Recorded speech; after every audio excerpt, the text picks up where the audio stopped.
All right, so we're back with a little SEC East win total projections from ESPN's FPI rankings. As we discussed in our video in the West, if you haven't checked that out, please go check it out.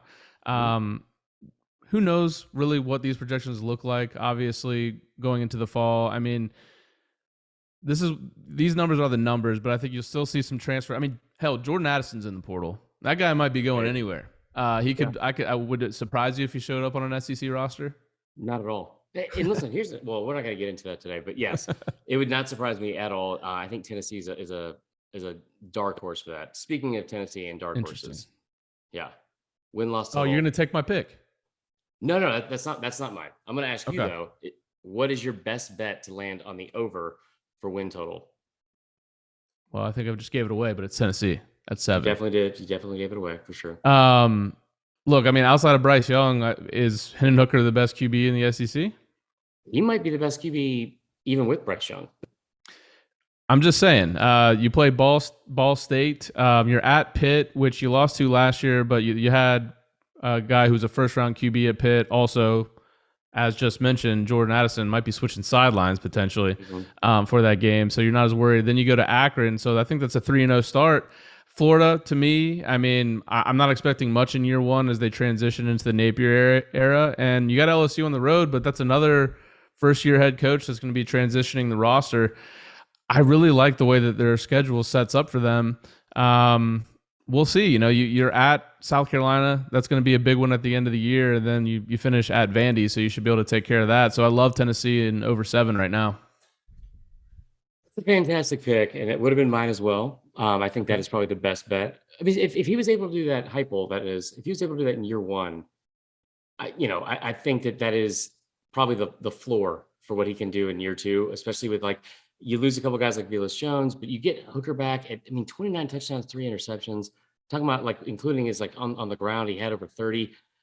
Just a phenomenal job in year one. So I really want to pick South Carolina, but the fact that you got to have road games at Arkansas, road games at Florida and Kentucky, and you still have to play Clemson and Georgia, right? And they get one of those on the road as well.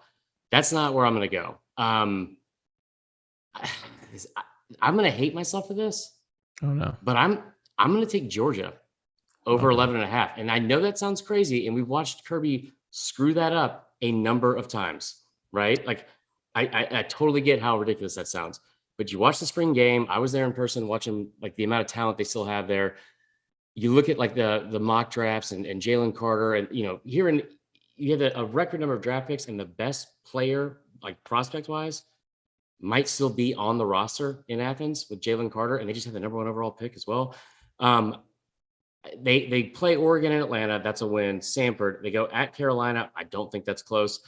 Kent State, Mizzou on the road. Maybe they catch them napping, but you get Auburn, Tennessee, both of those games at home, and then you get Mississippi State and Kentucky to close out right before you play Georgia Tech, which is obviously a win. I don't see who beats them.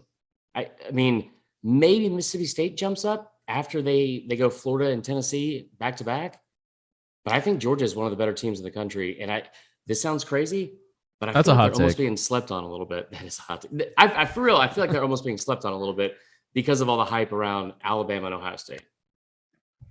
It's a fair point. I do think I'd love to see how Kentucky replaces our boy Wan'Dale Robinson. Yeah. But if Levis, who we're going to talk about later this week, is to be, projected potential number 1 overall pick, you're talking about road game, potentially a night game if Kentucky's good, with a first-round level QB. Now, I don't know if you and I agree with that. We'll see. Tune in later this week. Huh? There it is. But that could be a potential bump in the road there towards the end. But I agree. I mean, the rest of the schedule looks, I don't know, like a cakewalk, honestly, for a team like Georgia.